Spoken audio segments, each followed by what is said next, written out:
even though people try to ignore that, they try to ignore it and then focus on Kemet, right? At the very top.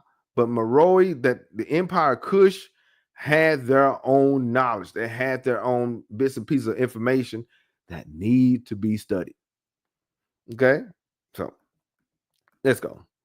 So now the religious framework or mirrors of heaven, though inspired by, say, ancient Egyptian cosmology, and some authors would like to say that they were inspired by Kemet, I would like to flip it and say Kush inspired Kemet. Yep, I would say that. I would go out there and say Kush inspired Kemet, just like Ethiopia inspired Kemet. Just like let me go even further. Just like Uganda, just like Congo, Uganda, the great grandmothers inspired Ethiopia. Yep, that's how far it goes. We forget that the Nile River is 4,100 miles going from south to north.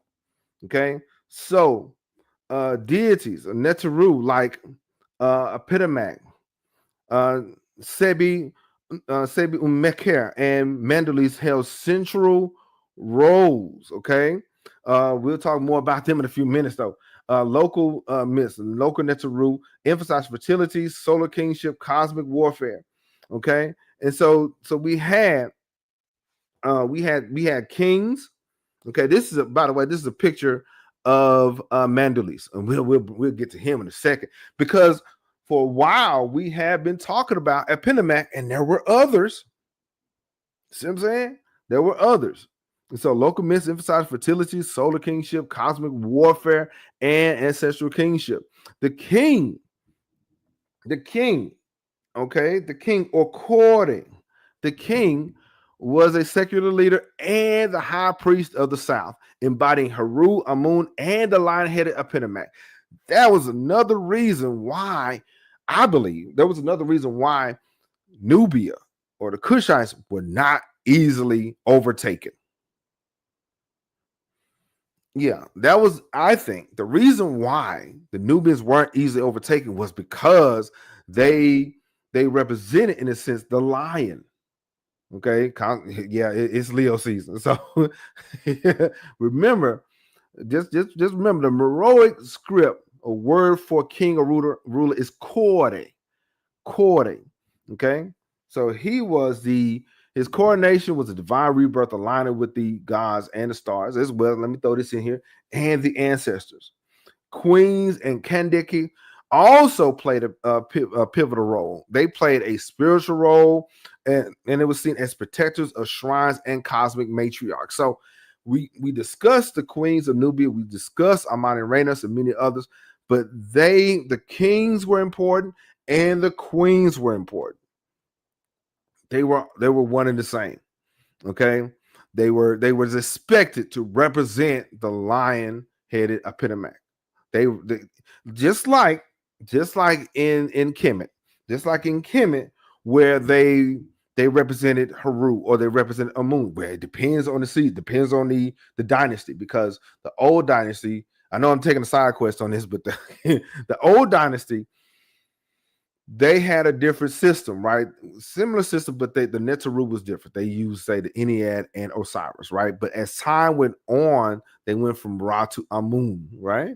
And so those priesthoods were representing those different orders. So in this case, in the South, in Nubia, they lean more towards the line Epidemic. Okay.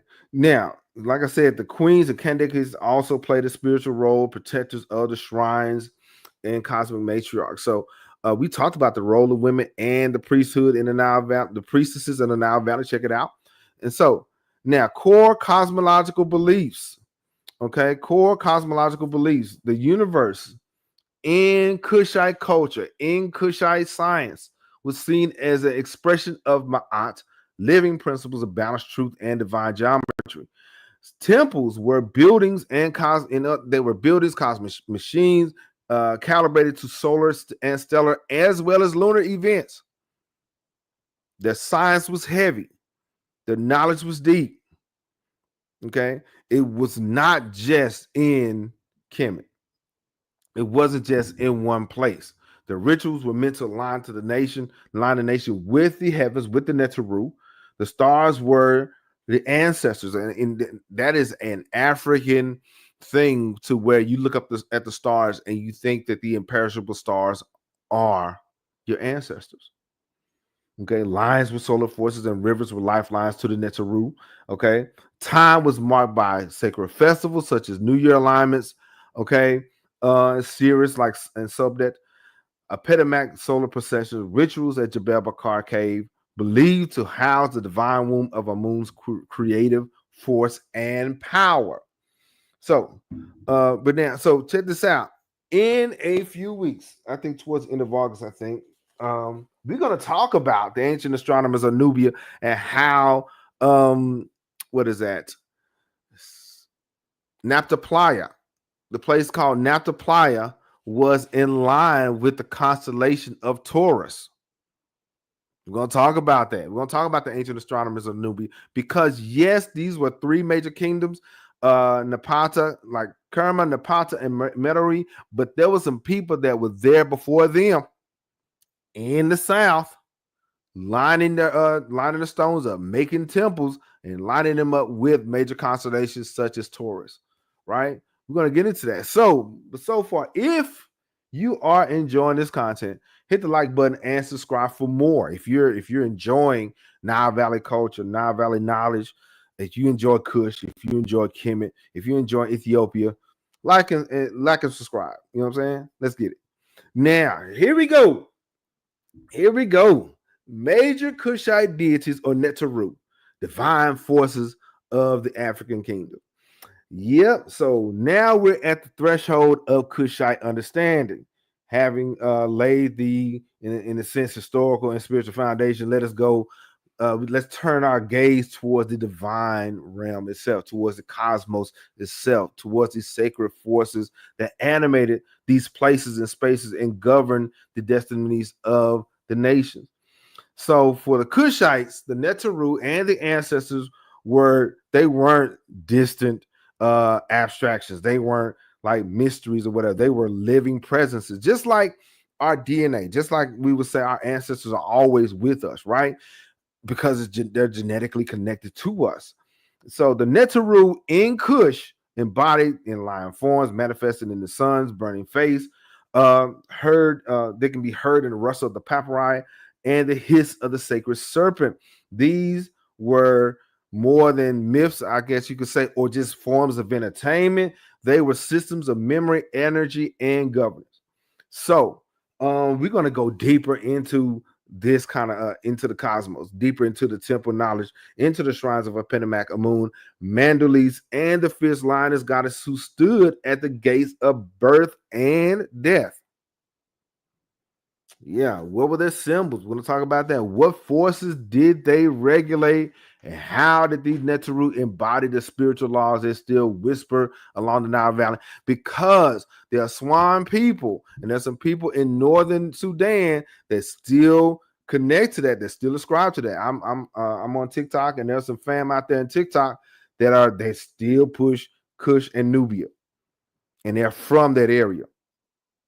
All right, so we're gonna get a little bit more, get into more detail about the Pantheon through Kushite Neteru, highlighting their spiritual functions, the temples, iconography, and mythic roles in shaping Kushite cosmology and royal ideology. Each Neteru, god or goddesses, in a sense, or energies represented or presented in bodies, in a sense, not just say a religious symbol or something that they held, but it was a cosmic principle or element or an idea woven into the governance warfare, into fertility and celestial order of Kush. So let's get to the divine pantheon, right? Now, yeah, we got to start it out right. Epidemic, the lion Neteru, the the lion god of inner fire and sovereignty. Let me see who else is in the building. What's going on, Isu? Shout out to One Voice Africa. Shout out to the fam. And Isu is also one of our esteemed members. He says, greetings, my people. Much love. I really appreciate you guys for coming. Don't forget to hit the like button. Shout out to the fam. And I'm going to say this, though. Isu has his own podcast. Yes, he does. Yes, he does. He has his own podcast. So much love to him. He goes into more the modern and Pan-African ideals and everything. I'm a historian. So but yeah, shout out to the fam.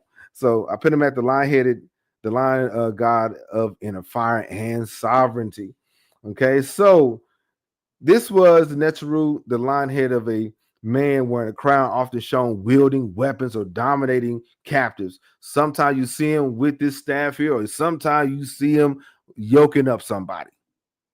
There was no in between. Yes, he has, as you notice, you have the Ankh in one hand, you have life in one hand, but you also had that work in the other hand. I'll give you an option. Matter of fact, if you can recall, when we discussed King Pai as he was entering Kemet, he gave them options in his victory stela. He said, you can choose life, or you basically the living dead right now. Right? So that is a physical manifestation of the ideals of Epitomac. Okay, so yeah, he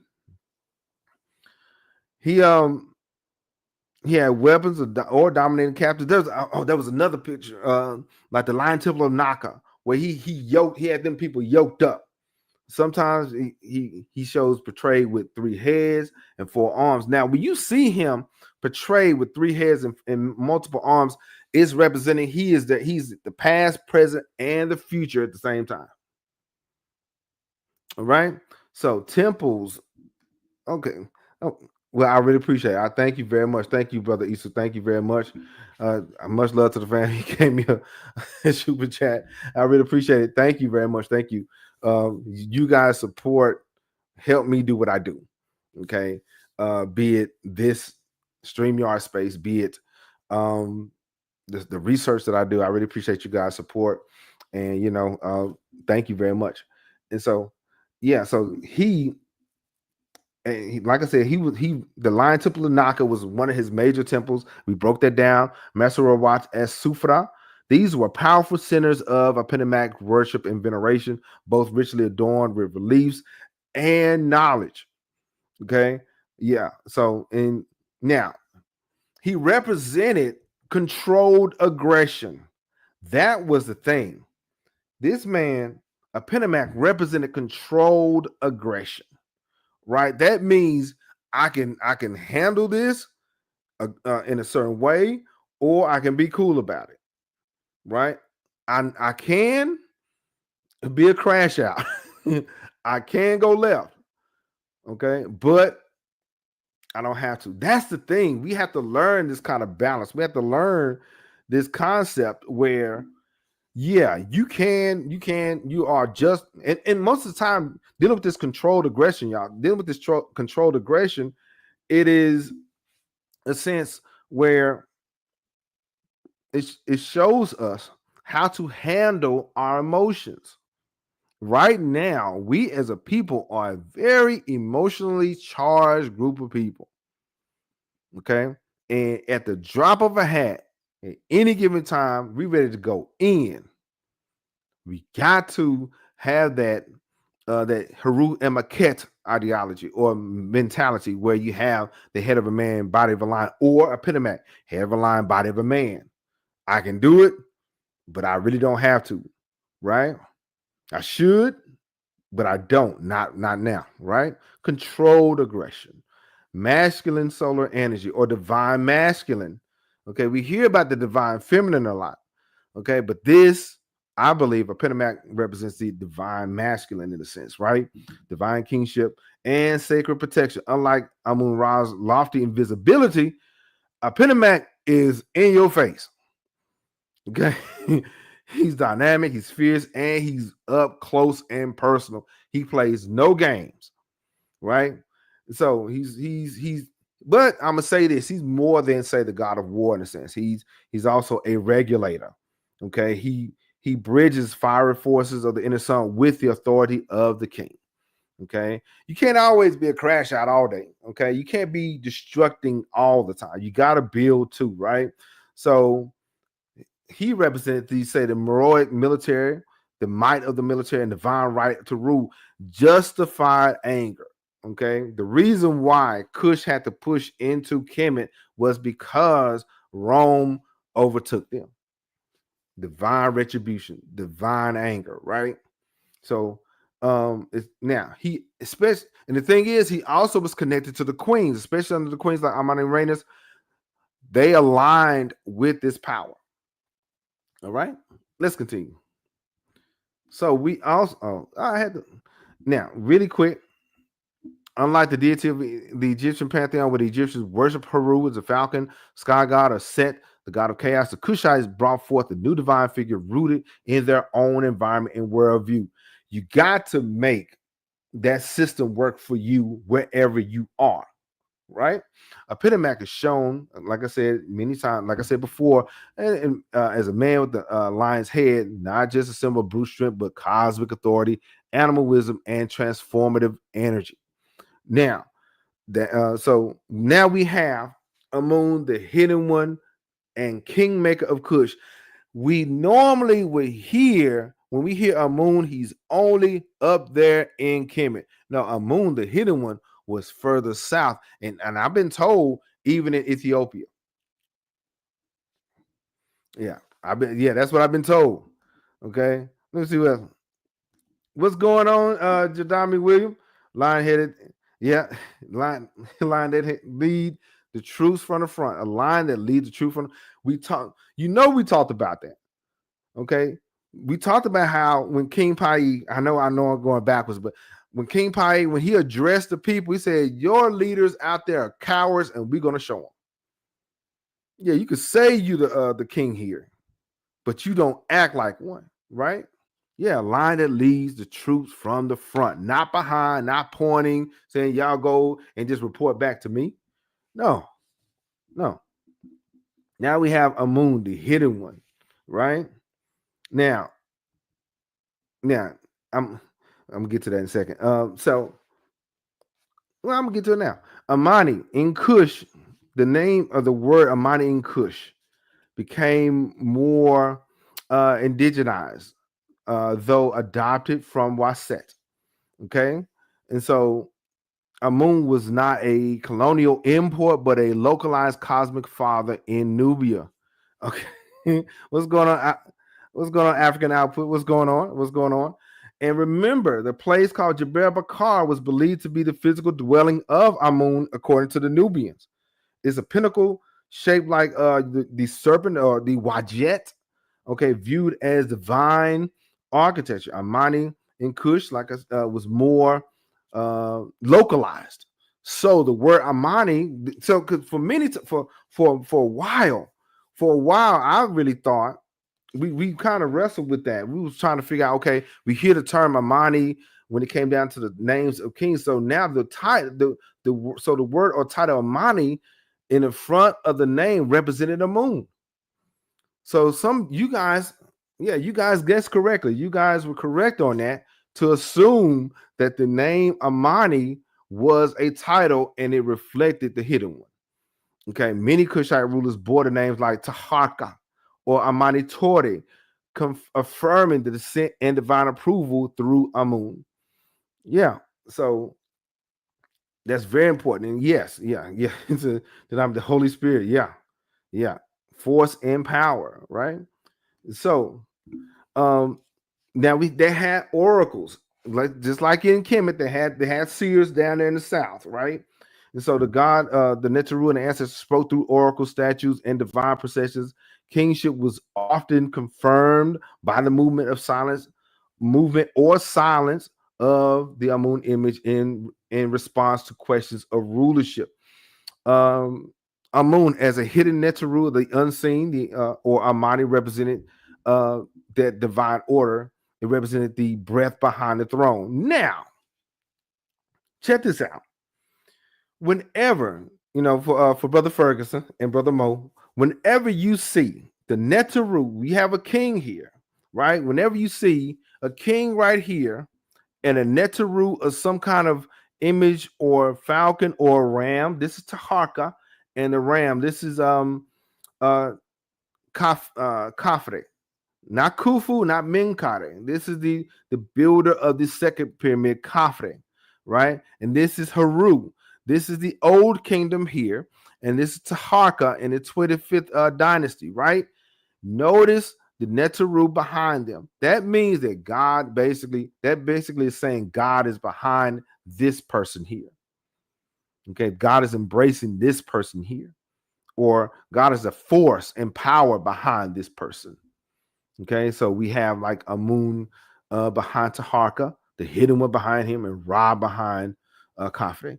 And here's another example: Ramses, Ursa Ma'at Rasa Tippin Ra, Amiri Amen, Ramses the second, Ramses the Great, as a child, and we have Haru standing behind him. Yeah. So that was, in so many words, that was the Netaru co-signing to them, and not to mention that these kings, these Insubiti or Sematawi, they were tried and tested. They were duly and truly prepared to do what they were supposed to do. They was tried in the physical realm and the spiritual realm. So these Netaru was behind them. Like I said many times before, you may be born king, but you got to be made king, right? Let's continue. So here's another one. Okay, Aren's Nupis, the Longhorn Guardian and Divine Companion. Now he's depicted. This is also in Nubia. He's depicted with the crown of tall feathers and often shown beside Aset and other Netaru. He is known as the Good Companion and is seen as a martial force, especially, and he represents the traveler. He represents those who are going between city to city in those desert areas. Okay, he's prominently featured, say, at temples at like Fali and Kalabasha. That is at the border between. That's at the border between Kemet and Kush, right? And he's also seen as a solarized warrior, as you can see, like the feathers there, linked to desert protection, standing at the threshold between chaos and cosmic order. There was always something or someone standing between chaos and order. Okay, Ma'at and Isfet. You need them both, but somebody was standing at the balance there, or at the crossroads. So we have here Aren's Nupis. Okay. Though present in Kemet, he flourished in Nubia. Okay. And it was more regionalized and localized down in the south. Okay. Now, this was pretty interesting. This bird, it caught my attention while I was doing my little research here. Mandulis, the solar radiance of Lower Nubia. Okay. He wore a grand crown with sun disk and ram's horns. This bird had it all. See what I'm saying? Marking him as the solar, okay, intermediary. Okay. Now he's worshipped at, let me see if I got it. Yes, I have it. He's worshipped. Oh man, because I thought I forgot to put it. He's worshipped, say, at Kalabasha near Aswan. So the Aswan area is right here. So, like I said, just like he's worshipped in this area, so is Mandalis, right? So right there at the Swan area, and so he bridged the cultures of Lower Nubia and Upper Egypt. Lower Nubia right here, and Upper Egypt right here, right? Because why? That is where the Nile is flowing. It goes from south to north. So he's associated with seasonal cycles, harvest, and um, harvest and cosmic rebirth. His annual rituals align with the heliacal rising of Sirius and solar zenith. So we have another Netaru that's connected to Sirius. Okay, pretty interesting. Okay, so we're gonna get to Mut and Tadet in a second. So he was more of a local solar Netzeru who reinforced fertility and light, echoing Ra, but in a Nubian fashion, in a Nubian dialect of divinity, right? So that's Mandulis. Oh, and don't forget, we'll deal with the priesthoods too. We're gonna deal with the Kushite priesthoods in a minute. Let's get it. Mut, Maut, and Taraet, the great mothers and protectors. Now, I heard Dr. Ben, he said that Mut was not a Kemetic Netzeru, and I just found out that Mut is Nubian. So, as I mentioned before, Kemet was greatly influenced by Kush. All right, let's go. So, Mut, or the divine mother, wife of Amun, Mut or Maut, was worshipped in tandem with Amun at Jebel Bakar. She had the vulture headdress, or the nakbet, okay, the double crown of Upper and Lower Egypt, regal presence, and so she embodied cosmic motherhood, royal queenship, and maternal protection of the throne. Kushite queens, especially the Kandiks, aligned themselves with Maut to legitimize their role as maternal and their role and maternal authority. I'm sorry. So we have Maut, or the mother, the wife of Amun. Now, in other traditions, though, I'm gonna go ahead and say, in other traditions, we have Amun and Amun et, right? Okay, so for my deep thinkers and my Kemetic scholars, yes, we have Amun and Amun et. There is a god and a goddess together, right? So, but in Kushite, in some Kushite tradition, Maut or Mut is the divine mother. Now we have Tararet, the hippopotamus, goddess of childbirth, waters, and liminality. Get this though, if you are watching for my comic book, for the people that love comics, Tararet is in Moon Knight. I'm saying, shout out to Theo B and the Rock With Me Nation. Tararet is in I think is in at the end of the season, and they're going through the duat. Yep. What's going on? What's going on, Love Child? She got them beats. She is. Let me see.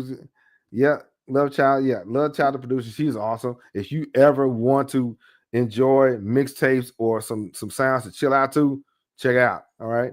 So now, Tarax is depicted as a pregnant hippopotamus. Okay, with lion limbs, a crocodile tail. It represents how fierce she is, right? And she is the guardian of transitional states, birth, sleep, and dreams. She was invoked in temples and households alike, right? So we have Taraet, right? Now we have Subi, Meker, and Bess, okay, representing fertility, foundation, and household mysteries. Yeah, peace for him. Says Love Child says salute to you, King Cam. Yeah, I really appreciate it. Yeah, thank you. So now, Subi Meker, often depicted with the double plume crown and stoic guardian posture. These Netzeru in Kush didn't just have a regular crown, they always had some kind of royal crown on them, letting you know that they were also royalty, just like the kings were. Okay, they were in a sense, was saying, hey, we deserve respect, right? And deference. So he represented the god of fertility, growth, and thresholds, often placed in temple entrances. His energy was invoked to ensure abundant life and harmonious transitions. In Kush, in the Kushite science, unlike Egypt in Egypt's CBU Meker is virtually exclusive to Meroe and the South. He is only recognized and seen in Nubia, not in Kemet, where the other Netzeru from time to time you will see them in Kemet, okay, especially in Upper Egypt in Waset, right? So we have Bess, okay, the dwarf Netzeru of music, fertility, dreams, and protection. Now, Bess is sometimes also there. I don't have Jehudi on here, but normally from time to time you see Bess and Jehudi together. But in Nubia, Best stands alone. I wonder why is that? I wonder why. We'll get to that. We may answer this in a second. So we have the royal. We have him. He's the god of music, fertility, dreams, and protection. They emphasize the dream world just like they focused on the real world. He was particularly venerated in households and by women. Okay, he was seen as playful, comical, yet fierce. Best, he speaks about balance. He represents balance between joy and divine shielding. Sometimes you got to be guarded. Yes, you can have a good time, but you gotta pay attention to your surroundings, right? Yeah, 23 tongue. Yeah, yeah. And so, but yeah, so we'll get to the priesthoods in a second that represented them. But Bess reminds me of another group, the Batwa people.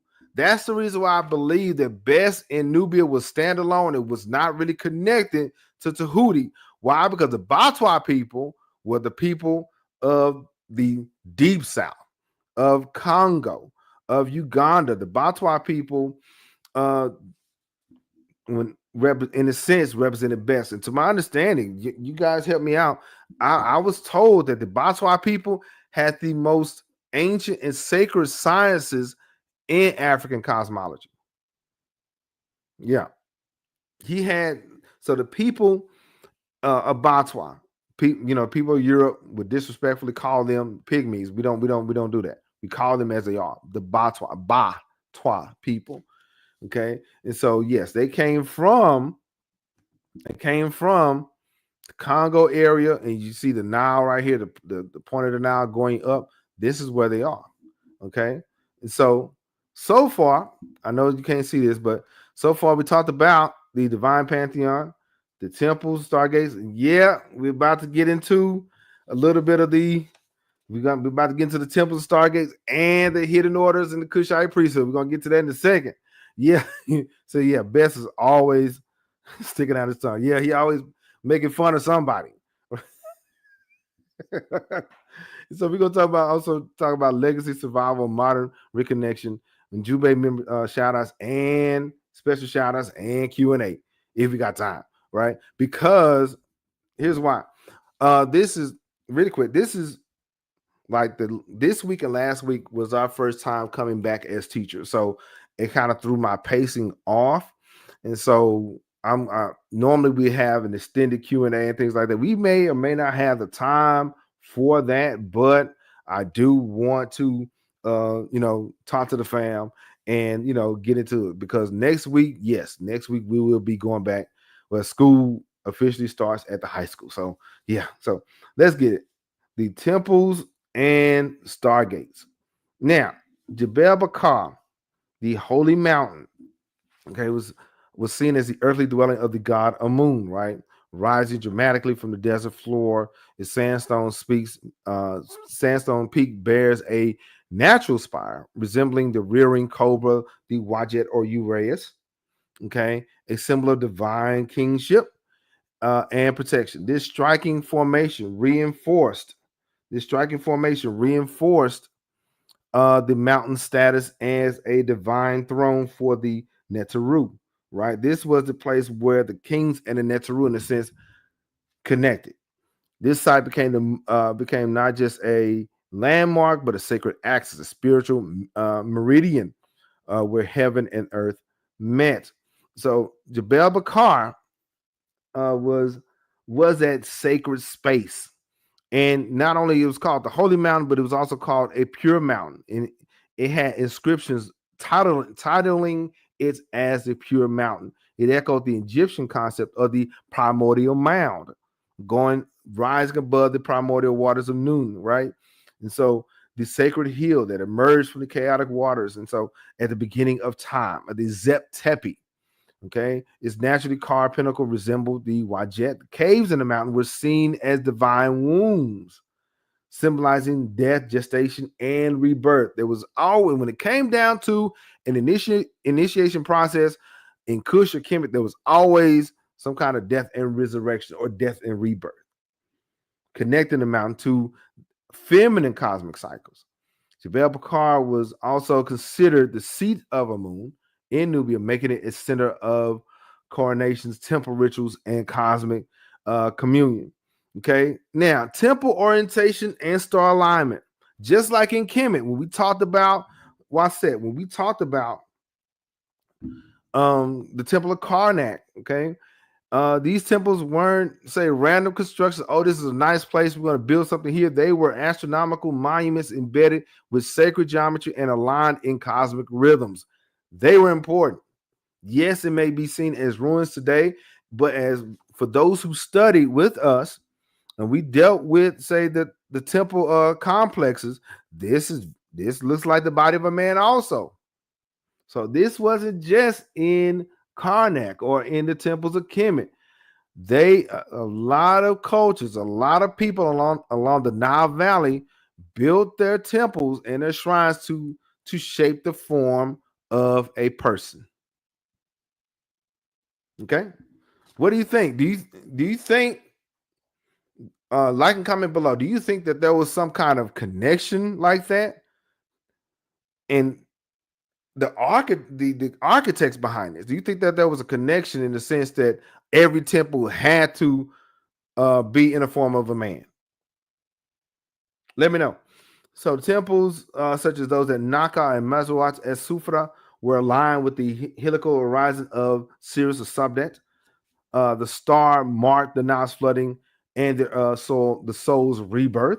Alignments with Orion's belt represented the Sa'u, okay, or Osiris constellation, often linked with the royal afterlife or the Duat or the Aket and the soul's journey through the realm of the ancestors. Solar alignments marked solstices and equinoxes with light passing through inner sanctuaries during sacred days. Note there's times of the year when the stars, be it the stars, moon, or the sun, when those equinoxes hit, when those stellar calendars hit the right way or line everything up, it will illuminate that temple. That's how brilliant these people were. Okay. And they were activating statues and inscriptions with divine illumination. So this is also during the times where the priests and the priesthoods were duly initiated, right? These temples acted as calendars, tracking solar and lunar cycles, and structured the entire religious year, festivals, sacrifices, and new moon rites, all coordinated with celestial events. So, like I said, we discussed temple complexes. So we discussed that. So when we're done discussing temple complexes. Check it out. But yeah, here's another. These are some temples here in Nubia. This is at Jabal Bakar, and this is at the Lion Temple of Naka. Okay, and of course, this is very. I just can't help but notice this is the Temple of Karnak or the Temple of Waset. Notice there is a similarity between the Kemetic temples of in Waset and Nubia. Okay. All right. Now, so yeah, like I said, we talked about temple complexes and the majestic gateway from Karnak to Hatshepsut's divine blueprint. Check it out when you get a chance. All right, but let's go. Cosmic symbolism in Kushite sacred art. Art imitates life, right? Every motif carved into stone had cosmic power. Each animal, each element linked to a divine principle, right? So we had like lions symbolize solar ferocity, kingship, and divine will. For example, like, and they were used in temples like Lion's Temple of Naka, and the invocation of it was in a sense where you drew those animals, you was trying to invoke that power. You're trying to get that power to show up for whatever reason. And we also had serpents that represented fertility, time, and eternal regeneration. Coiled serpents were also seen as protectors of sacred energy, often flanking gates or thrones. Why? Why is that? Why would a serpent, okay, would be flanking a throne? Is I think, correct me if I'm wrong. Peace, fam? Tiaka, what's going on, fam? All right. But why would, in your opinion, okay, you can like, comment below. In your opinion, I have my own. Why do you think the The serpents will flank a throne in Nubia, um, just like they'll be wanting the crown for a king. Okay, why do you think that? Why do you think that those serpents are there? Why do you think those serpents are there? Y'all let me know. So so we had lions, we had serpents, we also had stars viewed as ancestral souls and the Neteru, the stars in the southern sky, especially the Canopus and the Alpha Centauri. A lot of these constellations were easily seen and viewed in the night sky. All right. And also the Milky Way, which is in a sense the celestial Nile River, okay, was also seen and viewed in plain sight. We can't really see those nowadays. We can't really see those. A lot of the stars and constellations in being, in the city, you got to get out there in the country to really see it. Right. So we also have other symbolisms like the lotus and papyrus, emblems of cosmic duality. Upper and represent the upper and lower Nile, masculine, feminine, solar, and lunar. There is at the Lion Temple of Naka, we have a Pentamach. He's coming out or emerging from a lotus.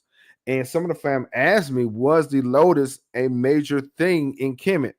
Because, say, in King Tut's tomb and a lot of the New Kingdom tomb, you've seen the lotus. The lotus didn't get big until the 18th dynasty. It was probably maybe around in Kemetic culture, but it was not really amplified until later on. And so we have the Ankh and the scepter, or the wasp scepter, wielded by kings, priests, symbolizing eternal life and divine dominion over sacred spaces, right? And so we see them holding this. And I know, shout out to the Kemetic nation, this represented energy, stability, and power. When they had not only the Ankh, but the wasp scepter, it represented stability and power. Okay, so when you see, this is Ptah right here, standing, holding these things, okay, it represented life, stability, and power. Okay, now the king's body, okay, as a living cosmos, and y'all got to help me with this, because I'm starting to believe that a lot of the temples, be it large or small, represented the body of a man, no matter where they were in the Nile Valley. Okay, the Kushite ruler was political, and he was the embodiment of the cosmic order. Okay, his crown represented the heavens, often adorned with solar discs, lunar horns, and serpentine urae. And right in the middle, that is the Jesaru, the Holy of Holies. And for my people that are into that kind of knowledge, the third eye, right in the center, right? Okay, his crown, okay, his feet stood at the earthly plane. So his feet was on earth, but his head was in the heavens. Okay, his feet was earthly plane, represent the earth, like Geb, the god of the earth, the nature of the earth, while his heart right here was hidden, was part of the Amun, the soul, or Ra, the solar intelligence that moved time forward. As you can see, he is moving forward. Okay, the pharaoh's body became the axis mundi, connecting sky, earth, and the underworld. So we have his feet at Geb, heart where the Ra is, and then his head, the third eye, whatever, the Jesaru, with the goddess Nut, N-U-T, Nut, or Nut, or Nut, okay, in the sky there. He was connected like that. Okay, the king, be it in Kemet or in Kush, they were the same. So sacred rituals, especially coronation renewal festivals, were acts of cosmic realignment where priests used chants, oils, and water to tune or reset the king back to in harmony or ma'at. Okay, he connected back to the universe. Okay, annual rites at Jebel Bakal, okay, included rebirth rituals where the king entered the mountain's sacred cave and reemerged as a cosmic son of Amun. And we discussed the Hebset festivals, and we also discussed, what is that? Ramses, his fight in the Book of Gates. So we talked about that, right? So along the Nile Valley, I'm starting to believe that they all had some kind of birth, life, and rebirth, or death, or whatever, that kind of cycle ongoing even when the king was yet living. Okay. Now we have myths, rituals, and sacred practices, the living science of the Neteru. Okay, this part explores how this part explores how the Kushites live their cosmology. There's one aspect in the sense where they talk about it, but now they're doing something about it. It's one thing to acquire a lot of knowledge and get a lot of book knowledge. It's another thing to do something with it. What happens in our community, I may be on my soapbox or whatever. In our community, we get a lot of information, and do nothing with it. We just get the information just to say that we know it. We gotta be able to pass it on or do something with it, right? So rituals was ceremonial, and they maintained balance between humans, the land, and the ancestors. Myths, priesthoods, oracles, festivals brought the cosmos into the body, into the soul, into the nation. Okay, so but before we get into that, before I go further into that, got a review. According, I got a review. Now I think some of y'all are getting it wrong on purpose. I think y'all trying. But according to the video, the Zagwe dynasty, check it out. How Ethiopia broke from Egypt's church, the Coptic church control, the Egyptian church control. What is the Feta Nagast? What is the Feta Nagast? Is it the Law of the Kings, Psalm of the Kings, Kebra Nagast, or the Initiation of Kings? The answer is the Law of the Kings. So if you got it correct, you got an A for the day. All right, let's get it. So, and speaking of that, we're dealing with our book. This is our book. We've got a few more chapters to go. We'll be dealing with chapter 4 and 5 next week. The Ethiopia's A History by Richard Pankhurst. Check it out. The affiliate link is in the description. Okay. Now, let's get it. Let me see. Okay. So, let me get now. So we have Epidemax Warrior Path, Myths Portray Epidemac descending from the Lion's Gate of the Stars.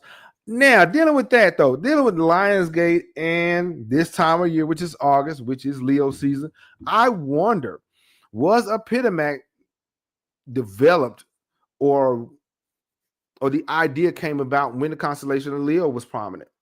The Lion Gate, right? And he descended from the Lion's Gate to guide the Kushite kings in war and righteous leadership. Moose, as we mentioned before, and the Queen Mother mythos, Moose power as womb, sky, and crown validated the female rulership and priestly sovereignty. Sirius, okay, we discussed Mandalis and the moon's rituals were timed with heliacal rising of Sirius. And so they also had sacred rites and I'm gonna get to that second. Sacred rites and protocols, divine processions where God statues were carried across the temple courtyard. So they also had offerings where gold, incense, beer, sorghum, and carvings were given in daily rites to honor the energy of a deity or the ancestors. Because Kushite culture is African culture, and in most African spaces, they have a space for the ancestors, right? So the king was chief priest and worked alongside sanctified clergy and that sacred energy. Okay, rulers, kings and rulers, cordate, kings and rulers receive crowns and blessings only after passing sacred rites, sacred tests, and being acknowledged by the oracles of a moon, right? So this is how they did it. They had foundational myths dealing with Epidemac. They had foundational myths like Maut, and then they had sacred rites and temple protocol, divine processions, offerings, and rites of kingship, right? That's how they was able to do it. Now, okay, we dealt with divine pantheon, the temples, and here we go. The hidden orders, all right? The hidden orders, the Kushite priesthoods. Yeah, here we go. But we're going to deal with the hidden orders of Kushite priesthood. Here it is. But before we get into that, I got a question. I got a question for the family. Morning sage and meditation, or late night candle and journaling, Like and comment below. Would you rather? Are you a morning person? And if you are a morning person, do you spend the time, meditating, reflecting? Or are you a night person? Okay, where you like candles and journal or whatever, write things down and things like that. Like and comment below. Let me know. Are you a morning person where you have your sage going or meditation going, or are you a late night person? Like and comment below. Now, the hidden orders of Kushite priesthoods. Now, while specific titles varied, priests were known by ranks such as, here's some examples: Chief of Secrets of Amun, the Hemneter in Amun, Hemneter in Amun, the Chief of Secrets, or the priest of the Prince of the Royal Secret kind of thing. The Prophet of Apenamak, the Wa'ab priest, a purifier, divine father. It's Neter. Okay. Shout out to Autumn Gordano. Nighttime. I like to talk to the moon in concert. Very good. Yeah, I think I'm not really a morning person. I don't think. But Brother Ferguson said he is a morning person. Man. All right, let's go. Oh, to Arca said a little bit of both. Okay, so you're a noon person. You're right there at 12. Yeah. All right. It's good. Autumn, night person. Okay. But now, hold on. Tiarka, if you had to pick, if you had to choose one or the other, which one? You can't. Nope. You said or. All right. All right. So okay, let's get it. All right. So now, here we go. Known Kushite priesthoods and religious offices, right? This is what we know. Because Maroi and Kush is kind of elusive when it come down to that. But they did also have, by the way, I'm just saying, they also have female priestesses. Women held prominent temple roles in Kush, some as divine wives of the Neteru, or living vessels of the goddess Mot. We also had the priest king, where the king was also represented in the priesthood. In some cases, the king was both monarch and the high priest. In most cases, especially at Jabal Bakar. Okay, listen. Such great breaths in the morning, peace, stillness, unknown explanation at night.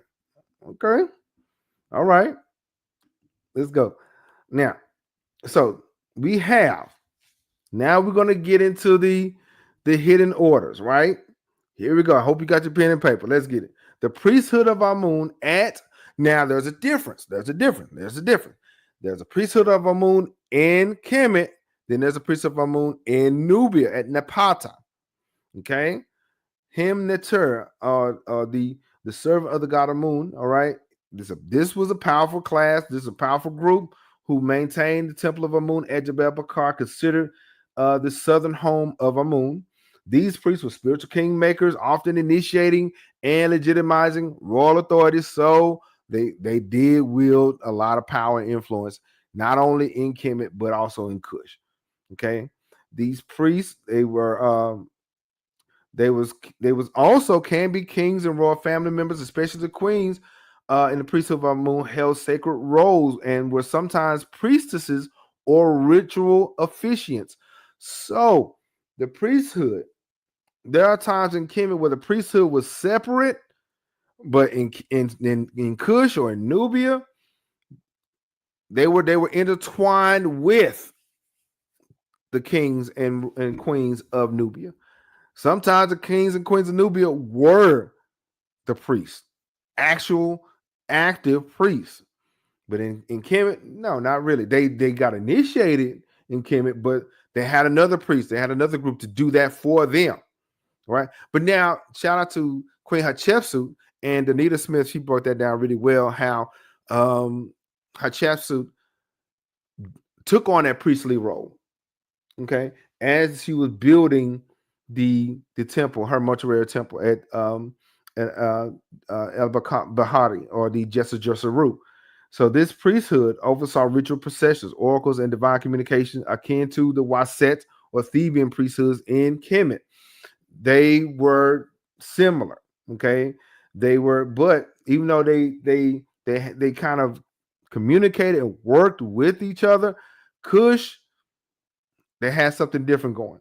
Okay, so that's the priesthood of Amun, very powerful, very influential. We also had the priesthood of Apenamak at Naka or Mesawat as Sufra. Okay, local priesthoods developed to serve Apenamak, the lion-headed Netzeru, the god of war, uh, the war god of Kush. So, but the difference, we didn't know. We knew that there was a Netzeru, right? But we knew if there was a Netzeru or a deity, there was a priesthood, right? We don't know the actual names. So we just say the priesthood of Apenamak, right? Titles not clearly recorded, but functionally, they were warrior priests and ritual protectors. I would like to believe, though, I would like to believe that they were connected to the Magi. I really think, you guys help me with that. I think that the Magi was Team Epitomac. I really think so. I really think so. Y'all let me know. These priests would have conducted rituals of protection, kingship, consecration, and ancestral rites, given Epitomac cosmic warrior's role, giving that warrior role and title. The presence of the vast temple complexes with intricate imageries suggests a highly trained and organized ritual order. Okay, as I mentioned before, these temples were built in such a way that it was in the form of a person, right? So Epitomac, he was that guy. I think in Kush, I know we had our moon, right? I know that, but Epitomac, I think he was that dude. I think so. Okay. So now we have the priests of the royal cults or the divine kingship. The kings, like I said, was very connected to the priesthood. If anything, they were priests themselves, like really active, right? So the king himself was often seen as a divine figure, and temples had priesthoods devoted to maintaining his divinity and funerary rites. These cults parallel Egyptian priesthoods of the Ka, or the life force. Shout out to Baba Yahya Sabaka. I'm gonna try to bring him on. He's going to explain the symbolism of the Ka and the Ba for us. Okay, I got to work with that. And so these groups parallel with the Egyptian priesthoods of the Ka, responsible for daily offerings and ancestral rites. You see in Kemet, those along the walls, you see there's images of them giving offerings there. That was that group. Okay, they was the priesthood of the Ka. They tried to make sure that the ancestor was always fed or was always pleased, right? And of course, we have the priestesses of Amun and we have priestesses of Amun and Ma'ut, or Mut, the royal women, especially the queens of Nubia, were often connected to Amun, right? Like the Egyptian sense of God's wife of Amun, Kushite priestesses may have served in temple rituals, fertility rites, and state ceremonies. These roles were both spiritual and political, bridging matrilineal legitimacy and divine authority. Priesthood. So we have the priestesses of Amun and Mut. Remember, Mut was that lady in Nubia. Okay, she was important. Okay, now priesthoods of Mandulis, Arden, Snoopis, and Sibiu Meker and Best. The rest of the Pantheon. These deities often have regional cult centers, just like the 40 plus gnomes in Kemet. Each one of them had their own Netzeru there. Okay, like one gnome may have been Baptist, another one may have been Kojic or whatever. Very similar style in Kush, where each area had more leanings towards one group and not another. So these deities often had regional. These deities here often was more regional and was less centralized, like the priesthood of Apenamak. Menduli's temple and Calabasha, Lower Nubia, had a active priesthood with solar and renewal rituals. Sibiu Meker and Best were associated with fertility, household blessings, and initiation rites. So Best and them, they were more family. They would be seen in like a family's home, right? And so, and also they was connected to initiation rites. The priest may have functioned more locally, like the neighborhood person, the neighborhood priest, or sage, or they may have been a midwife, right? Then we have the oracles. Okay, we have the seers. Okay, dream incubation and vision practices. So we have the oracles of a moon. Okay, statues in a sense would give a yes or no answers through movement or through some kind of sign. Many historical decisions, including war and coronation, were made via these divine approvals. They would fast, they would study, they would read, they would pray, and if there was a sign by that pillar or by that statue of a moon, if they got that vision, they would go forward. They also had dream temples. Okay, dream temples had chambers for incubation. People would sleep there to receive divine vision or healing insights. There are chambers, sacred chambers in temples where you would get into that spiritual space. Okay, there are secret chambers in and around temples in Kemet and Nubia where that is done. Okay, and then there was, of course, astral rituals, sacred timing of rituals, especially related to the nighttime or to lunar phases and Sirius, were overseen by the keeper of the hours, who mastered celestial clocks. The keeper of the hours were the ones that were there and active at night. They had the people during the day, and they had the priesthood at night. The Nubian temples were such as those at Napata and Meroe, hosted many. They had many festivals, and they were connected to the ancestors, and they was looking that the ancestors would speak through the priests during these processions. These priests interpreted omens, astrological signs, and dreams. It was basically part of the tradition. Okay, the tradition of, say, prophetic guidance and governance. Okay, and here it is: cosmology as daily practice. Okay, spiritual. They was connected to Ma'at just like Kemet was.